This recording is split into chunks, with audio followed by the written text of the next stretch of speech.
Hello, नमस्कार। मैं दीपू एक बार फिर आपके सामने हाजिर। साथियों, हम पाचन तंत्र के बारे में पढ़ चुके थे और आज हम पढ़ने वाले हैं श्वसन तंत्र के बारे में। इसके बारे में श्वसन तंत्र के बारे में पढ़ेंगे। साथियों, तंत्र का मतलब होता है पूरा सिस्टम, यानी जब बहुत सारे तंत्र मिलते हैं तब का निर्माण होता है। का निर्माण आज हम देख श्वसन तंत्र के बारे में, यानी खाना पीना हमने कल पचा लिया था और आज हम पचाने वाले हैं श्वास, किस प्रकार हम श्वास लेते हैं, प्रकार छोड़ते हैं। बॉडी के अंदर कौन सी गैस है वो सबसे ज़्यादा काम में आती है। तमाम बातों की चर्चा हम इस करेंगे। साथियों, बात करें श्वसन तंत्र की, तो यानी जितने भी जो खाद्य पदार्थ हैं, खाद्य पदार्थ का पूर्ण ऑक्सीकरण होता है।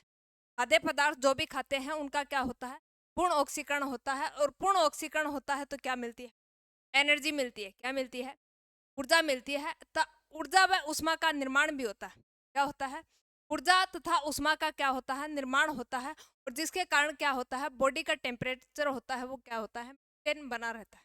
क्या बना रहता है, मेंटेन बना रहता है। और ये जो खाद्य पदार्थों का पूर्ण ऑक्सीकरण होता है, यह एक प्रकार की कैटाबोलिक प्रक्रिया है। कैसी प्रक्रिया है, कैटाबोलिक प्रक्रिया है। कैटाबोलिक का मतलब होता है टूटना। क्या करना, यानी बड़े अणु हैं उनका छोटे अणुओं में टूटना। ये प्रोसेस क्या कहलाती है, कैटाबोलिक कहलाती है। इसके विपरीत एनाबोलिक। एनाबोलिक में छोटे छोटे टुकड़े मिलकर किसका निर्माण करते हैं, बड़े टुकड़ों का निर्माण। तो एक होती है एनाबोलिक और दूसरी होती है कैटाबोलिक। क्या यहाँ तक आपके समझ में आया होगा। यानी यही क्वेश्चन सीटेट में भी पूछा जा चुका है कि निम्न में से श्वसन प्रक्रिया होती है, तो श्वसन प्रक्रिया कैसी प्रक्रिया है, कैटाबोलिक प्रक्रिया। कैटाबोलिक प्रक्रिया है। और वैसे अगर साइंस की भाषा में बोलें तो अपचाई प्रक्रिया है। कैसी प्रक्रिया है, अपचाई, यानी टूटते हैं अणु, बड़े अणु हैं वो छोटे अणु में टूट जाते हैं। और बात करें इसकी तो ये कैसी अभिक्रिया है, उष्माक्षेपी अभिक्रिया। श्वसन कैसी अभिक्रिया है, उष्माक्षेपी, यानी उष्मा का क्या होता है, उत्सर्जन होता है, निकलता। उष्मा क्या होती निकलती है, जैसे C6H12O6, ये क्रिया करते हैं ऑक्सीजन के साथ। देखो, C6H12O6 ये किसके साथ क्रिया करते हैं, H2O के साथ क्रिया करते हैं। किसके साथ क्रिया करते हैं, H2O के साथ क्रिया करते हैं। तो फिर क्या बनती है, CO2 प्लस H2O और प्लस ऊर्जा बाहर निकलती है। ऊर्जा क्या करती है, बाहर निकलती है। तो इस प्रकार यानी ये बड़े अणु हैं और बड़े अणु यानी किस में टूटते हैं, छोटे अणुओं में छोटे अणुओं में टूटते हैं। और छोटे छोटे अणु मिलकर किसका निर्माण करते हैं, सॉरी, बड़े अणु किस में टूटते हैं, सॉरी बड़े अणु किस में टूटते हैं, छोटे अणुओं में टूट। और छोटे अणु फिर क्या करते हैं, यानी साथ में इसके क्या रिलीज होती है, ऊर्जा रिलीज होती है, उष्मा रिलीज होती है। इसलिए ये कैसी प्रक्रिया है, उष्मा क्षेपी अभिक्रिया। हाँ, क्षेपी अभिक्रिया है। और यही क्वेश्चन अब सीटेट में भी पूछा जा चुका है, 2 बार सेकंड ग्रेड में पूछा जा चुका है, फर्स्ट ग्रेड में भी कई बार पूछा जा चुका है कि निम्न में से श्वसन कैसी प्रक्रिया है। तो श्वसन कैसी प्रक्रिया, उष्माक्षेपी प्रक्रिया है। वैसे बात करें तो एक ऐसी प्रक्रिया है अपचयी प्रक्रिया और कैटाबोलिक प्रक्रिया। कैसी प्रक्रिया है, कैटाबोलिक। तो यानी ये कैटाबोलिक भी है, अपचयी है और उष्माक्षेपी है। उष्माक्षेपी है यानी उष्मा का क्या करती है, उत्सर्जन करती है। तो क्वेश्चन पूछा जा सकता है कि श्वसन कैसी प्रक्रिया है, उष्माक्षेपी है, कैटाबोलिक है, अपचयी प्रक्रिया। यह बात आप ध्यान में रखोगे, क्वेश्चन यहाँ से 101% आने की संभावना रहती है। अब अपन बात करते हैं, यानी खाद्य पदार्थों का पूर्ण ऑक्सीकरण होता है। और यह क्वेश्चन भी बहुत बार वनडे एग्जाम है उनमें पूछा जा चुका है कि निम्न में से श्वसन प्रक्रिया के दौरान किस पदार्थों का क्या होता है, ऑक्सीकरण होता है। तो जितने भी खाद्य पदार्थ हैं उनका क्या होता है, ऑक्सीकरण होता है। खाद्य पदार्थ में कार्बोहाइड्रेट होता है, कार्बोहाइड्रेट होता है, वसा और प्रोटीन। तो सबसे पहले कौन से पदार्थ का ऑक्सीकरण होता है, तो कार्बोहाइड्रेट का ऑक्सीकरण होता है। कैसा ऑक्सीकरण होता है, कार्बोहाइड्रेट का पूर्ण ऑक्सीकरण होता है। उसके बाद किसका होता है, वसा का होता है। उसके बाद किसका होता है, आप ध्यान में रखना, यानी सबसे पहले ऊर्जा किससे मिलती है, कार्बोहाइड्रेट। उसके बाद किससे, अगर ऊर्जा का क्रम पूछे तो फिर प्रोटीन से, उसके बाद में वसा। और सर्वाधिक अगर ऊर्जा की बात करें तो सर्वाधिक ऊर्जा है वो किससे मिलती है? वसा से। सबसे ज्यादा ऊर्जा किससे? वसा से मिलती है। आप ध्यान में रखना। तो आपको पूछे कि सबसे पहले ऑक्सीकरण खाद्य पदार्थों में सबसे पहले पूर्ण ऑक्सीकरण किसका होता है? कार्बोहाइड्रेट का। उसके बाद में किसका होता है? वसा का। उसके बाद में किसका होता है? प्रोटीन का। ये बात आप ध्यान में रखोगे। एक क्वेश्चन इसमें पूछा जाता है कि एक ग्लूकोज का पूर्ण ऑक्सीकरण होता है। एक ग्लूकोज का जब पूर्ण ऑक्सीकरण होता है तो श्वसन के दौरान यानी ऑक्सी श्वसन के दौरान देखो एक होती है यानी श्वसन भी दो प्रकार का होता है। एक ऑक्सी श्वसन, ऑक्सी श्वसन, और दूसरा होता है अनोक्सी श्वसन, अनोक्सी। अब बात करें ऑक्सी श्वसन की तो ये ऑक्सीजन की उपस्थिति में होता है। O2 की प्रेजेंस में होता है। ऑक्सीजन की उपस्थिति में कौन सा होता है? ऑक्सी श्वसन होता है। एक ग्लूकोज का अणु टूटता है तो कितने एटीपी बनते हैं? एक ग्लूकोज का अणु टूटने से 38 एटीपी बनते हैं। ATP, adenine triphosphate, adenine triphosphate.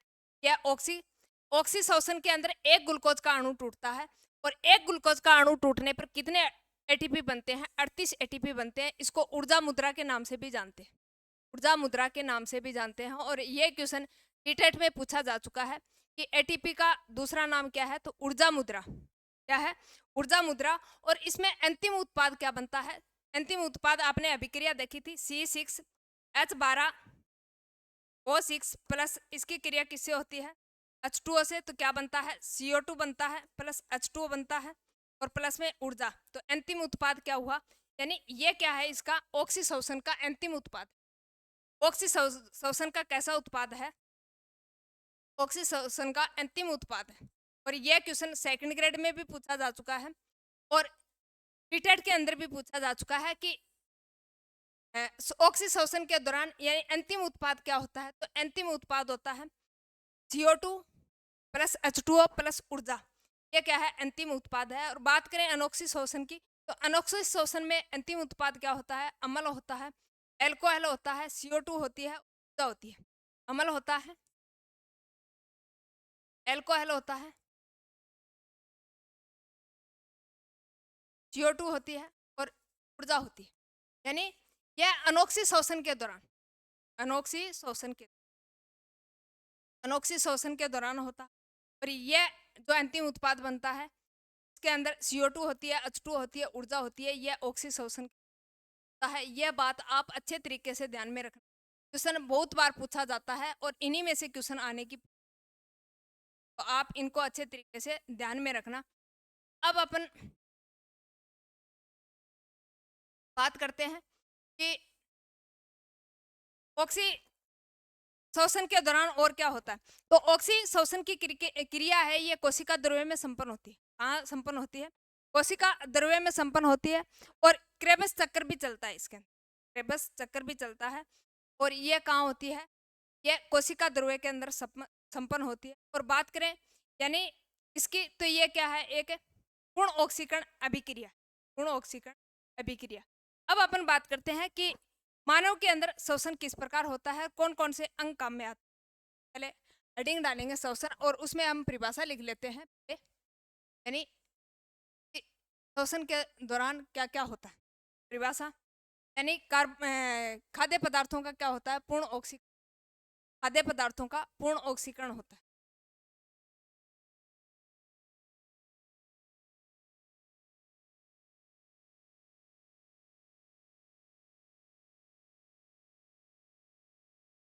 खाद्य पदार्थों का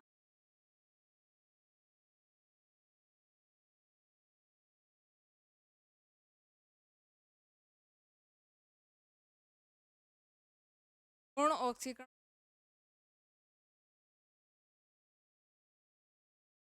पूर्ण ऑक्सीकरण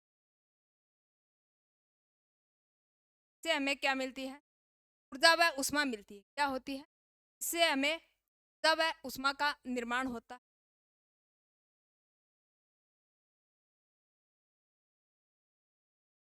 ऊर्जा व उष्मा का निर्माण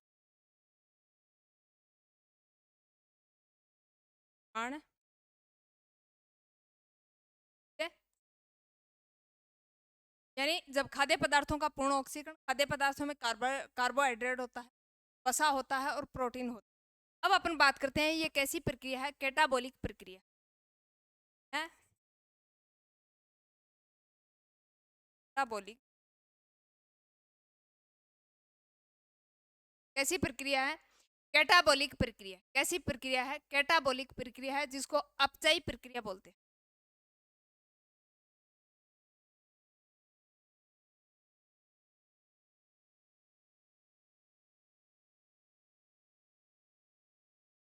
अंतिम उत्पाद क्या बनता है? अंतिम उत्पाद इसमें ऑक्सीशोषण में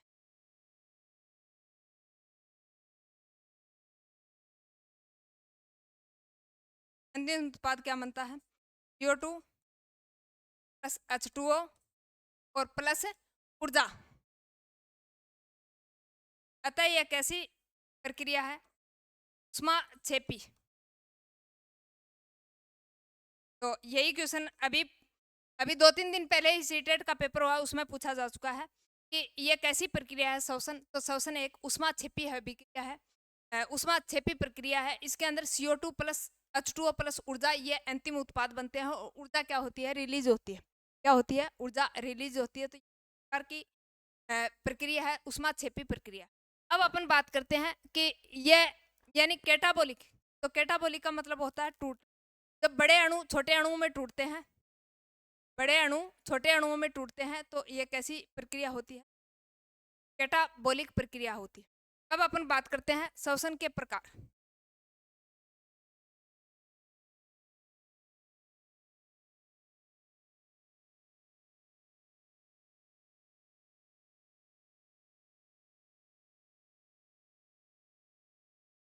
श्वसन के प्रकार में श्वसन कितने प्रकार का होता है?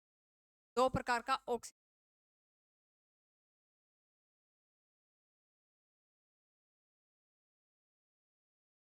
ऑक्सीशोषण इसमें क्या होता है? यानी ऑक्सीजन की उपस्थिति में होता है, O2 की उपस्थिति। O2 की क्या होता है? ऑक्सीशोषण होता है। O2 की उपस्थिति में क्या होता है? ऑक्सीशोषण होता है। और बात करें यानी इसमें अंतिम उत्पाद की, तो अंतिम उत्पाद क्या होता है?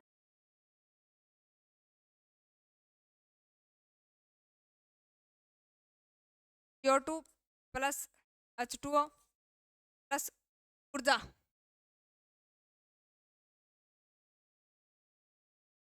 हाँ,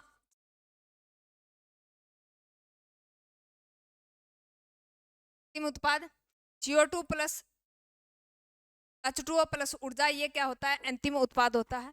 और ग्लूकोज का क्या होता है? पूर्ण ऑक्सीकरण होता है। ग्लूकोज का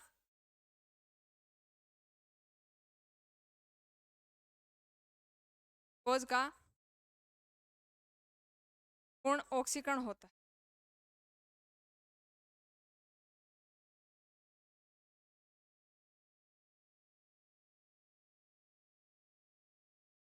अब पूर्ण ऑक्सीकरण होगा तो ग्लूकोज के यानी एक ग्लूकोज का अणु टूटेगा तो कितने एटीपी बनेंगे? एक ग्लूकोज बराबर अणु बराबर 38 एटीपी। एडेनिन ट्राइफॉस्फेट, पूरा नाम एडेनिन ट्राइफॉस्फेट, ऊर्जा मुद्रा के नाम से जानता।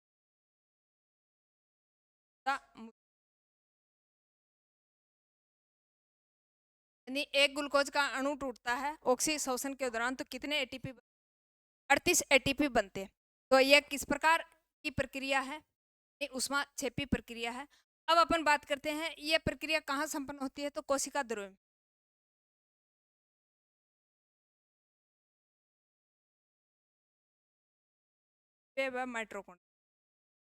माइट्रोकॉन्ड्रिया जिसको ऊर्जा का शक्ति ग्रह कहा जाता है, power house of cell.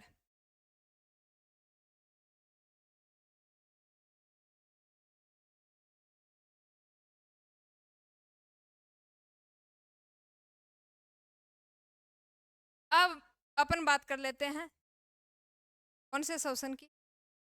Anoxy शोषण।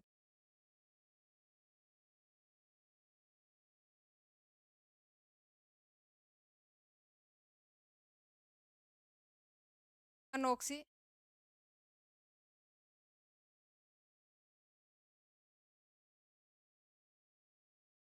शोषण, अनोक्सी शोषण। अब यह ऑक्सीजन की उपस्थिति में होता है तो यह अपोजिट हो जाएगा ऑक्सीजन की अनुपस्थिति में, अनुपस्थिति।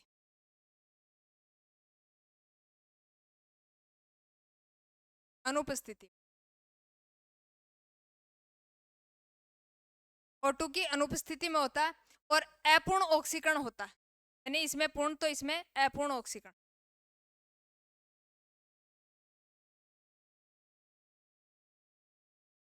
अपूर्ण ऐसा ऑक्सीकरण होता है, अपूर्ण ऑक्सीकरण। अब आप बात करते हैं इनके अंतिम उत्पाद की। अंतिम उत्पाद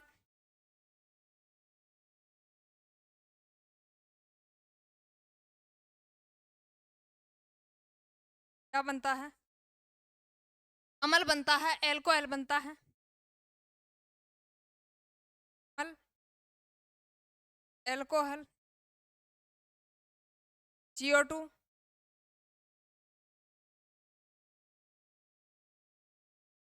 प्लस ऊर्जा,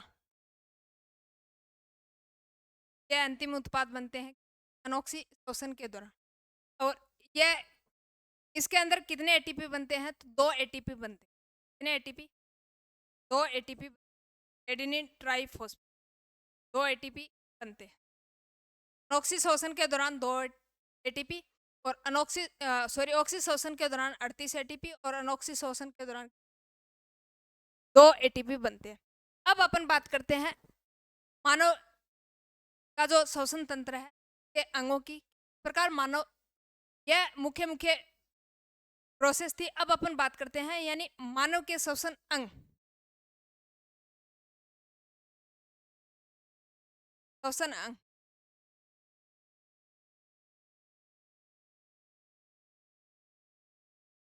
ऐसा अंग श्वसन अंग।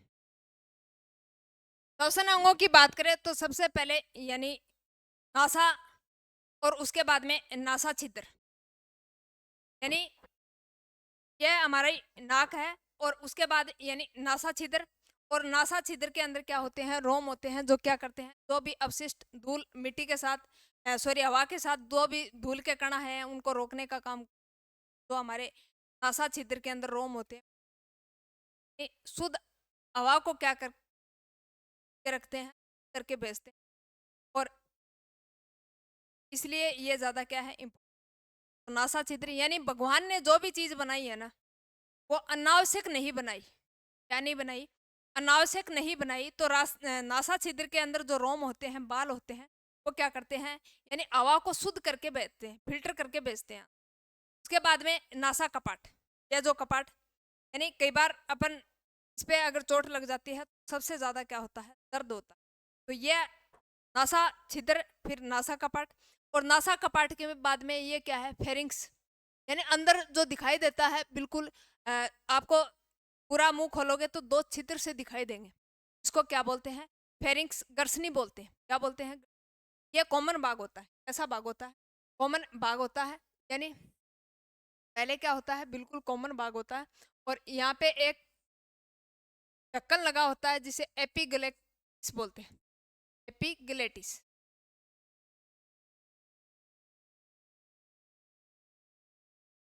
एपिग्लेट। ये क्या करता है? यानी जैसे ही कोई भी वस्तु अगर अंदर आती है तो यह मान लीजिए हवा है और इधर से क्या आ रहा है? भोजन। तो इस एपिग्लेटिस या घाटी ढक्कन का काम क्या होता है? जिसमें कहते हैं घाटी ढक्कन। ये क्या करता है? आवाज जैसे ही अंदर आती है तो यानी इधर वाला जो ढक्कन है वो बंद कर देता है, भोजन वाला, यानी भोजन वाली नली में आवाज आने से रुक जाती है। अगर मान लीजिए यहाँ पे भोजन आ रहा है तो भोजन आ रहा है तो कौन सा कपाट बंद हो? ये श्वसन वाला कपाट बंद हो। क्या हो जाता है? जब जब हवा आ रही है तो भोजन वाला कपाट बंद हो जाएगा और जब भोजन आ रहा है तो हवा वाला कपाट बंद हो। और ये काम कौन करता है? हमारे फेरिंक्स भाग के अंदर यानी ग्रसनी के नीचे गाठी ढक्कन लगा होता है, इनका काम होता है। का काम होता है, घाटी ढक्कन का काम होता है। और कई बार अपन देखते हैं कि जब हम भोजन करते हैं, अगर भोजन भूलवश हम भोजन कर रहे हैं, हमारा दिमाग कहीं और है, यानी ये प्रोसेस सारी हो रही है, लेकिन ये कर कौन रहा है, ये सारा काम कौन करता है, ये मस्तिष्क करता है, हमारा ब्रेन करता है कि कौन से काम को कब करवाना है और कैसे करवाना, सारा का सारा। जैसे कंप्यूटर को चलाने के लिए यानी सीपीयू मास्टरमाइंड होता है, उसी प्रकार यानी हमारी पूरी बॉडी को मेंटेन करने के लिए होता है हमारा ब्रेन। तो यानी ब्रेन के अंदर ये चलता रहता है कि कब घाटी ढक्कन बंद करना है, कब खोलना है, कब श्वास नली की तरफ बंद करना है, कब भोजन नली के अंदर बंद करना है। तो ये सारा का सारा प्रोसेस होता है। जब हम खाना खाते हैं तो खाना खाते समय यानी कई बार हम किसी को याद में खो जाते हैं, या फिर हम कुछ सोचते रहते हैं, तो फिर क्या होता है यानी भूलवश हमारा मस्तिष्क कहीं और चला जाता है, हमारा ब्रेन कहीं और चला जाता है, तो गलती से भोजन के कण है वो श्वास नली में चले जाते हैं। कहाँ चले जाते हैं? श्वास नली में चले जाते हैं। और जैसे ही श्वास नली में गया तो श्वास नली के अंदर यानी सचेत होकर कौन बैठे हैं? हमारे फेफड़ा। फेफड़ा जैसे ही अंदर भोजन के कण गए तो फेफड़ा क्या करते हैं? ऊपर धकेलते हैं। क्या करते हैं? ऊपर प्रेशर के द्वारा धकेलते हैं इनके यानी भोजन के कणों को ऊपर धकेलते हैं। क्या होता है? यानी ऊपर जब धक्का लगाते हैं तो यानी कि कई बार हिचकी लेते हैं तो ऊपर श्वास उठता नहीं है क्या इस तरह से, तो यानी हिचकी आती है। क्या आती है? हिचकी आती है। वो किस कारण आती है? यानी जब भोजन के कण है वो किसमें चले जाते हैं? फेफड़ों के अंदर चले, तो फेफड़ों के द्वारा ऊपर की तरफ दबाव लगाया जाता है। इसको क्या बोलते हैं? हिचकी बोलते हैं। क्या बोलते हैं? हिचकी बोलते हैं। तो पहले नासा छिद्र के बाद में नासा कपाट के बाद में फेरिंक्स, इसको ग्रसनी बोलते हैं। और उसके बाद में लैरिंक्स, स्वर तंत्र जो बोलते हैं, ये लेडीज के अंदर छोटा होता है बजाय जेंट्स के ये स्वर तंत्र होता है। फेरिंक्स ये क्या होता है? बड़ा होता है। आपने देखा होगा कई जो व्यक्ति हैं उनके ये जो एडम्स है ये होते हैं, स्वर तंत्र क्या होते हैं? ये वे होते हैं। तो ये मेल का बड़ा होता है और फीमेल का क्या होता है? छोटा होता है। इसे भी मेल और फीमेल का अनुमान लगाया जा सकता है। उसके बाद में ब्रेंकी, ब्रेंकी ये जो होता है यानी इसके अंदर छल्ले से लगे होते हैं। क्या होते हैं? छल्ले से लगे। फिर हवा किसमें जानती है? ब्रेंकी। ब्रेंकी के बाद में यानी ब्रेंक्योलिस यानी कई जो ब्रेंक्यूल है वो कई पार्टों में डिवाइड हो जाती है, तो ब्रेंक्यूल्स बोलते हैं। क्या बोलते हैं? ब्रेंक्यूल्स बोलते हैं। और फिर उसके ऊपर एक बहुत सारी कुपिकाएं लगी, उसको एल्विलाई बोलते हैं। क्या बोलते हैं? एल्विलाई बोलते हैं। और कोरोना में सबसे ज्यादा अगर फेफड़ों में प्रभावित हुई ये एल्विलाई ही प्रभावित। कौन प्रभावित हुई थी? एल्विलाई। और फिर वहां से फिर कहाँ जाता है? श्वसन जो प्रक्रिया है वो ब्लड के अंदर जाती है, और ब्लड से फिर प्रोकोडनी बनाती है। यह क्या होती है? सबसे पहले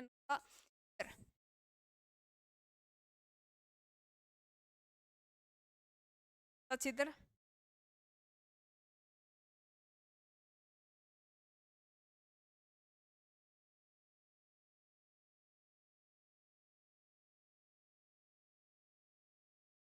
के बाद नासा कपाट,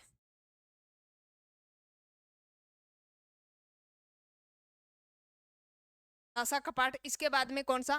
फेरिंक्स।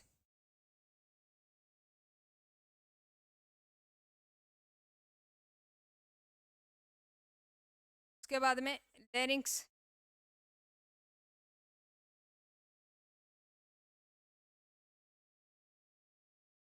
लेरिंक्स,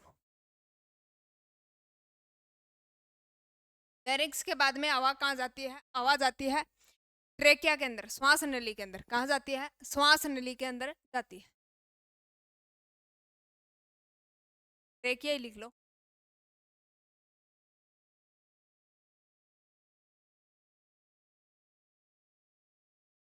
ब्रोंकियल,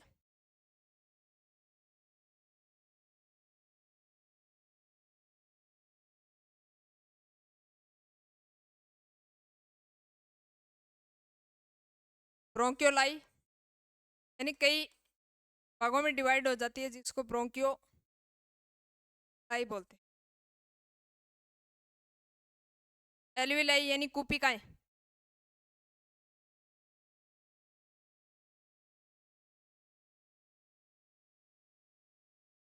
एल्वेओलाई के बाद में कहाँ? ब्लड के अंदर,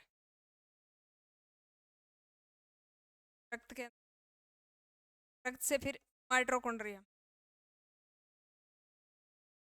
इसको कोशिका का सक्रिय कहते हैं, हाउस ऑफ सेल, माइटोकॉन्ड्रिया।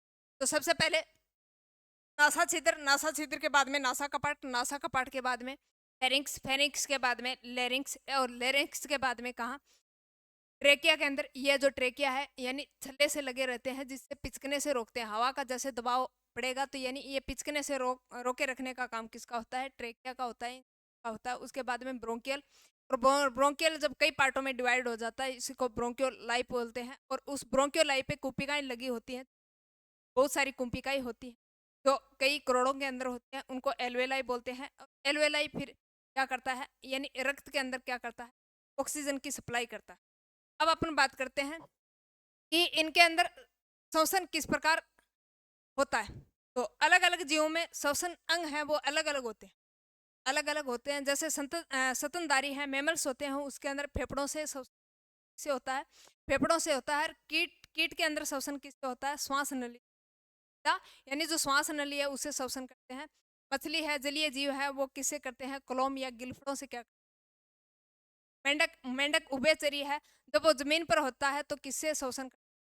जमीन पे होता है जो वो त्वचा से करता है, सॉरी जमीन पे होता है जब वो किससे करता है? फेफड़ों से करता है। और जब वो भूमिगत होता है तो किस? त्वचा से करता है।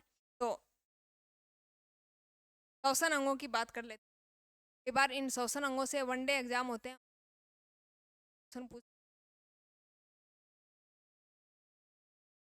कौन से श्वसन अंग हैं वो किस प्रकार कार्य करते हैं। तो श्वसन अंगों में स्तनधारी,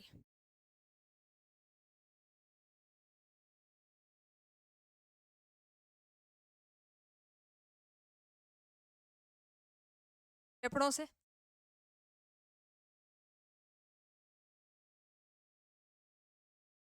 कीट होते हैं या श्वास नली से, मछली होती है या जलीय जीव लिख लो, कलोम या गिल्फड़ों से, कलोम या गिल्फड़ों से।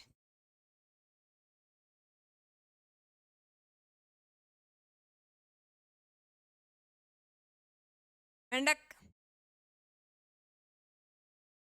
मेंढक उभयचरी है, तब भूमि पे होता है, फेफड़ों से करता है।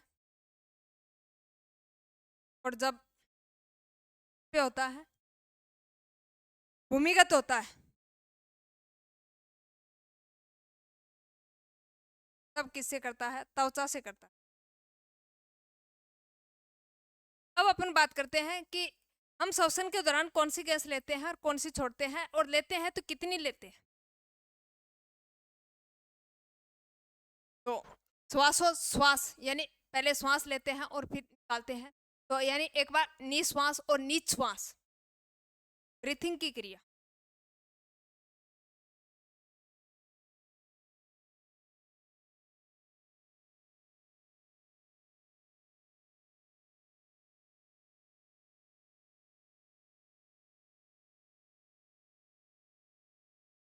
ब्रीथिंग के दौरान वायुमंडल में सबसे ज्यादा गैस कौन सी है? वायुमंडल के अंदर सबसे ज्यादा गैस की बात करें तो कौन सी गैस है?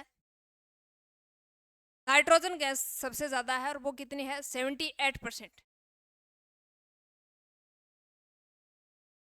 N2O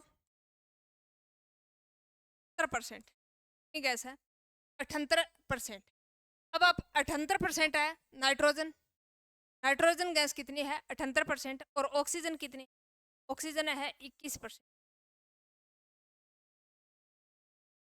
नाइट्रोजन 78% और ऑक्सीजन कितनी है? 21%। अब आप कहोगे यानी नाइट्रोजन 78% है, तो श्वास के दौरान हम 78% लेते हैं। जब श्वास अंदर लेते हैं तो 78% ही नाइट्रोजन लेते हैं, और ऑक्सीजन कितनी लेते हैं? 21%। अब बच गई कौन? CO2, CO2 0.03%। यह किस प्रक्रिया के दौरान लेते हैं? यह लेते हैं जब अपन निःश्वसन करते हैं मतलब अंदर श्वसन,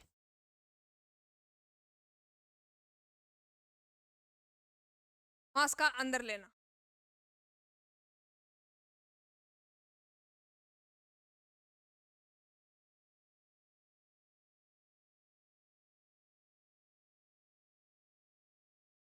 सर जिसको बोलते हैं निःश्वसन। अब नाइट्रोजन लेते हैं 78%, ऑक्सीजन लेते हैं कितनी, और CO2 कितनी लेते हैं 0.03%। CO2 जिसको कार्बन डाइऑक्साइड बोलते हैं, कार्बन डाइऑक्साइड।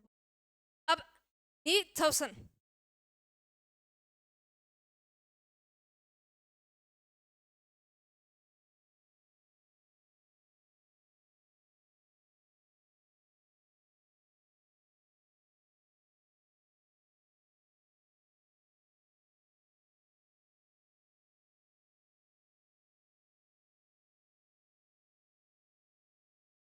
निःश्वसन यानी निःश्वसन का मतलब वो है हवा को अंदर लेना। क्या करना, हवा को अंदर लेना, इंस्पायरेशन, अंदर लेना। अब बाहर निकालेंगे तो कितनी निकालेंगे, नाइट्रोजन कितनी निकालेंगे, बिल्कुल नाइट्रोजन 78% ही, यानी जितनी ली है उतनी क्या करेंगे, बाहर निकालेंगे। और ऑक्सीजन भी कितनी, यानी ली है 21% लेकिन बाहर कितनी निकालते हैं 17% निकालते हैं, बाहर 17% निकालते हैं। और CO2 0.03% क्या लिया अंदर लिया है, तो बाहर कितनी, लगभग 4% क्या करते हैं बाहर निकालते हैं, CO2 कार्बन डाइऑक्साइड, CO2 4%। तो कितने का लॉस हो गया ऑक्सीजन का यानी 4% का लॉस हो, कितने परसेंट का लॉस हो, 4%। और ये क्या होता है, क्या होता है निःश्वसन, बाहर निकालना।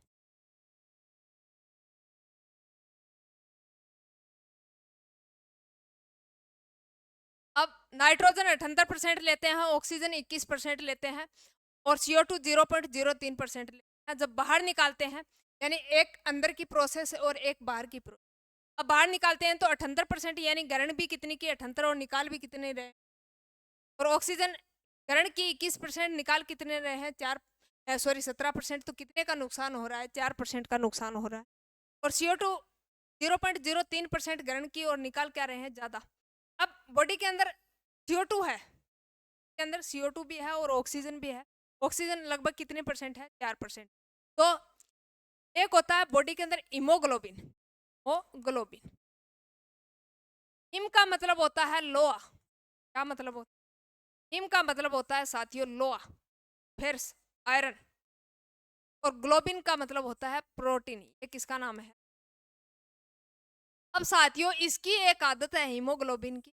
यह हीमोग्लोबिन ऑक्सीजन के साथ जुड़ता है, O2 के साथ जुड़ता है तो क्या बनाता है, ऑक्सी हीमोग्लोबिन बना। O2 के साथ जब जुड़ता है तो क्या बनाता है, ऑक्सी हीमोग्लोबिन बना। क्या बनाता है, ऑक्सी हीमोग्लोबिन, यानी ऑक्सी हीमोग्लोबिन। इसका मतलब इसके साथ क्या है, क्या है साथी, ऑक्सीजन है। ये आप ध्यान में रखोगे। अब साथियों इसकी एक खूबी और है, एक इसकी खूबी क्या है, यानी ये ऑक्सीजन है कई बार किसके साथ, यानी अगर पर्याप्त मात्रा में ऑक्सीजन नहीं है बॉडी के अंदर, पर्याप्त मात्रा में अगर ऑक्सीजन नहीं है बॉडी के अंदर, तो ये किसके साथ दोस्ती करता है, CO2 के साथ दोस्ती, इसके साथ दोस्ती कर, CO2 के साथ दोस्ती करता है। और CO2 के साथ जब दोस्ती करता है तो क्या बनाता है, यह कार्बोक्सी हीमोग्लोबिन बना, कार्बोक्सी हीमोग्लोबिन। अगर कार्बन डाइऑक्साइड गैस ज्यादा है और हीमोग्लोबिन किसके साथ, हीमोग्लोबिन दोस्ती करेगा किसके साथ, हीमोग्लोबिन दोस्ती करेगा कार्बन डाइऑक्साइड के साथ, तो क्या बनाएगा, कार्बोक्सी हीमोग्लोबिन। क्या बनाएगा, यानी ऑक्सीजन किसके साथ दोस्ती करेगा, सॉरी हीमोग्लोबिन किसके साथ दोस्ती करेगा, सॉरी हीमोग्लोबिन किसके साथ दोस्ती करता है, हीमोग्लोबिन दोस्ती करता है किसके साथ, हीमोग्लोबिन दोस्ती करेगा CO2 के साथ। तो CO2 के साथ क्या करके क्या बनाएगा, कार्बोक्सी हीमोग्लोबिन, कार्बोक्सी हीमोग्लोबिन। अब कार्बोक्सी हीमोग्लोबिन यानी साथियों इनकी एक विशेषता है हीमोग्लोबिन की, यानी अगर ऑक्सीजन दोनों ही बॉडी में दोनों ही है, O2 भी है और CO2 भी है, लेकिन ये सबसे ज्यादा प्रेम जाहिर किससे करेगा? ये करेगा, हीमोग्लोबिन है वो सबसे ज्यादा प्रेम किससे? CO2 से करता है। अगर पर्याप्त मात्रा में इसको ऑक्सीजन नहीं मिलती तो यानी ये बेवफा हो जाता है। क्या हो जाता है? बेवफा हो जाता है। और इसको किससे प्यार हो जाता है? इसको प्यार हो जाता है, हीमोग्लोबिन को प्यार हो जाता है CO2 से। किससे प्यार हो जाता है? CO2 से प्यार हो जाता है। साथियों आपने सुना होगा, यानी प्यार की नाव में, प्यार की नाव में पहला छेद उस दिन ही हो जाता है। प्यार की नाव में उसी दिन छेद हो जाता है जब कोई फ्रेंड यानी अपने खूबसूरत फ्रेंड से मिला देती है। तो प्यार सबसे ज्यादा किससे होगा?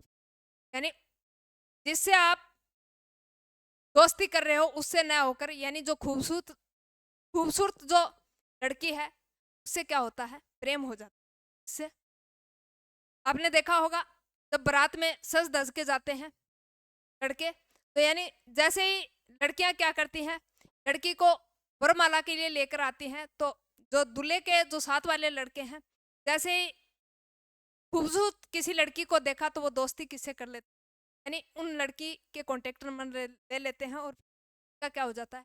कॉन्टेक्ट हो जाता है। यानी प्यार की नाव में उसी दिन पहला छेद हो जाता है जिस दिन DF अपनी खूबसूरत सहेली से मिला देती है। इसी प्रकार ये क्या करता है, यानी अगर इनको ऑक्सीजन नहीं मिला, ऑक्सीजन नहीं मिला तो ये भी क्या करेगा, यानी किसके साथ हीमोग्लोबिन दोस्ती किस साथ करेगा? CO2 के साथ करेगा। और CO2 के साथ जैसे ही दोस्ती करेगा तो क्या बनाएगा? कार्बोक्सी हीमोग्लोबिन बनाएगा। और साथियों आपको पता है इस प्रकार की दोस्ती ज्यादा दिन नहीं चलती। और जैसे ही कार्बोक्सी हीमोग्लोबिन बनाता है तो यानी बॉडी के अंदर ज्यादा हो गया तो या तो थकान होगी या व्यक्ति बीमार होगा, और अधिकतर क्या हो जाती है? इसकी मृत्यु हो जाती है। इस कंडीशन में अधिकतर व्यक्ति की क्या हो जाती है? मृत्यु हो जाती है, क्योंकि उसके अंदर बॉडी के अंदर पर्याप्त मात्रा में क्या नहीं है? ऑक्सीजन नहीं है। पर्याप्त मात्रा में ऑक्सीजन नहीं है बॉडी के अंदर। और ऐसा ही एरी गहरी जो दोस्ती करते हो उसमें होता है, यानी वो थोड़ा दिन चलती है फिर बाद में क्या होता है? उसमें गला घोटने वाली बात। तो यानी इस प्रकार नहीं करना चाहिए। क्या नहीं करना चाहिए? इस प्रकार नहीं करना चाहिए। तो नाइट्रोजन 70%, ऑक्सीजन 21% और CO2 0.0। और जब निकालते हैं तो बाहर 78% निकालते हैं और ऑक्सीजन 17%, CO2 कितने? 4% निकालते हैं 4%। अब देखो, ये देखो रिस्पायरेटिव सिस्टम। अब रिस्पायरेटरी सिस्टम के अंदर यानी श्वसन तंत्र के अंदर क्या होते हैं? लंग्स। लंग्स फेफड़े होते हैं। स्तनधारी मैमल्स में क्या होते हैं? फेफड़े होते हैं। और श्वसन मानव किससे? फेफड़ों से करते हैं। जैसे ही हवा गई नासा छिद्र से, नासा छिद्र से फिर नासा कपाट के अंदर, और नासा कपाट के अंदर फिर कहाँ जाती है? फेरिंक्स में। यह फेरिंक्स है। और फेरिंक्स के बाद कहाँ जाती है? फेरिंक्स के बाद में लेरिंक्स, लेरिंक्स में जाती है। और लेरिंक्स, लेरिंक्स ये जो होता है एडल्ट्स यानी जो बड़े होते हैं यहाँ। उसके बाद में ये जो छल्ले लगे हैं देखो, ये जो छल्ले से लगे दिखाई दे रहे हैं को क्या बोलते हैं? ट्रेकिया बोलते हैं। क्या बोलते हैं? ट्रेकिया बोलते हैं। ये पिचकने से रोकता है। फिर हवा कहाँ जाती है? फेफड़ों के अंदर। फेफड़ों में क्या होते हैं? ब्रोंकियल होते हैं। और फिर ब्रोंकियल यानी एक ब्रोंकियल इस तरह के मजबूत होते हैं, फिर ये ब्रोंकियल कई ब्रोंकियोलाई में कन्वर्ट हो जाते हैं, कई ब्रोंकियोलाई में कन्वर्ट हो जाते हैं। फिर लास्ट के में ये देखो, ये कुपिकाएं होती हैं, इसको क्या बोलते हैं? एल्विलाई बोलते हैं। एल्विलाई बोलते हैं। और कोरोना के अंदर सबसे ज़्यादा प्रभावित यही कुपिकाएं हुई। और उसके बाद में फिर हवा कहाँ जाती है? यानी सेल्स के अंदर। सेल्स बॉडी के अंदर क्या होती है? सभी पूरी बॉडी के अंदर सेल्स होती हैं। और सेल्स में क्या होती है? यह ऑक्सीजन जाती है। और फिर यह मिलकर किसका निर्माण करती है? ऊर्जा का निर्माण। ऊर्जा का जो पावर हाउस है वो क्या? माइटोकॉन्ड्रिया। और डायफ्राम देखो, यह डायफ्राम है। ब्रीथिंग के दौरान यानी जब श्वास अंदर लेते हैं तो ये फेफड़े क्या हो जाते हैं, समतल हो जाते हैं। जैसे ही श्वास ली तो फेफड़े क्या हो जाते हैं, बिल्कुल समतल हो जाते हैं। श्वास अंदर ग्रहण करते हैं और ग्रहण करते ही फेफड़े क्या हो जाते हैं, समतल हो जाते हैं एक लेवल के अंदर। और जैसे ही हवा को वापस छोड़ते हैं, हवा को जैसे ही वापस छोड़ा तो ये फेफड़े क्या हो जाएंगे, ऊपर। जब ये दबाव लगाते हैं ऊपर छोड़ने का काम करते हैं, फेफड़े क्या होते हैं, डायफ्राम जिसको बोलते हैं, ऊपर उठ जाते हैं, ऊपर उठ जाते हैं। श्वास लेते हैं तब क्या होता है, लेवल में आ जाता है। श्वास छोड़ते हैं तब क्या होता है, यानी यह डायफ्राम है वो ऊपर की तरफ क्या हो जाते हैं, लचक जाते हैं। ऊपर क्या मारते हैं, दबाव मारते हैं, ऊपर दबाव मारते हैं तो ये डायफ्राम होता है। अब गर्भवती महिलाएं हैं, वहाँ पे यानी जो प्रेग्नेंट होती हैं, यहाँ पे बच्चा होता है, तो यानी जब गर्भवती महिला का कारणवश अगर डायफ्राम टूट गया तो डायफ्राम काम नहीं करता तो कौन करेगा, उनकी जगह रिब्स हैं वो काम करती, क्या करती हैं, रिब्स काम करती है। और किसी कारणवश रिब्स भी टूट गई, इसका मतलब उस लेडीज की क्या हो जाएगी, श्वसन प्रक्रिया है वो सुचारू नहीं हो पाएगी, सुचारू नहीं। तो यानी निःश्वसन, जब श्वास अंदर लेते हैं तो डायफ्राम लेवल में आते हैं, और जब श्वास बाहर छोड़ते हैं तो फेफड़े क्या होते हैं, ये लचक मारते हैं, और लचक मार पर दबाव जब लगाते हैं तो आकृति, इस प्रकार डायफ्राम की आकृति। फेफड़े दो होते हैं, दो होते हैं। और तो यहाँ तक आपके समझ में आया होगा कि इस प्रकार होता है। और तभी कहते हैं पर्याप्त मात्रा में ऑक्सीजन है, इसका मतलब उसकी बॉडी है वो अच्छे तरीके से काम करती है। इसके अंदर लैक्टिक अम्ल का जमाव नहीं होता, इसका अंदर जमाव नहीं होता, लैक्टिक का जमाव नहीं होता, और व्यक्ति क्या करता है, स्फूर्ति से कार्य करता है। नेक्स्ट जो बच गया वो पढ़ेंगे अब नेक्स्ट क्लास के अंदर। तब तक के लिए जय हिंद, जय भारत साथी।